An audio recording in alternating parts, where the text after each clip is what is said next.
They say that the more things change, the more they stay the same. It's just over 11 years, if not more, actually, from when we saw a big financial crisis in the world, and yet we may be seeing ourselves at the helm of another one. Could this be avoided? What actually happened? And how much impact is that going to have on you and I? Well, China Evergrande is not just a small fish. It's actually China's second biggest property developer. And the company started back in 1996 as the urbanization of China was coming to the fore. And what you found was that people really wanted to get a whole host of houses sort of built for them. And so China Evergrande was then made. And in recent times, what has happened is that they've built up all these loans that they've needed to kind of cash in on in order to build all these houses.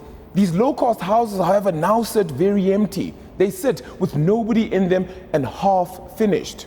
And that has meant that nobody has been able to live in them, and China Evergrande hasn't been able to get the money they've needed in order to make revenue and sales off it and therefore make a profit.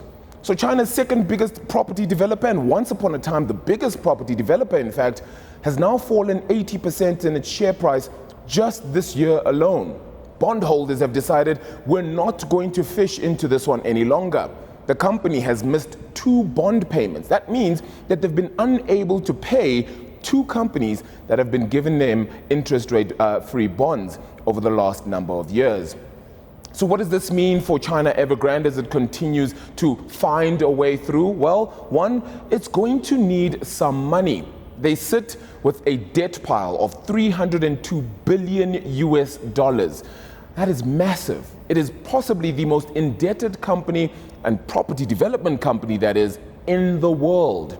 Doing that means that you're going to need a state to finance you or state to back you. Missing the 2 bond payments creates nervousness in the market. And if another property developer falls, then what you're going to find is that the rest of the world is going to shake and stutter just that little bit.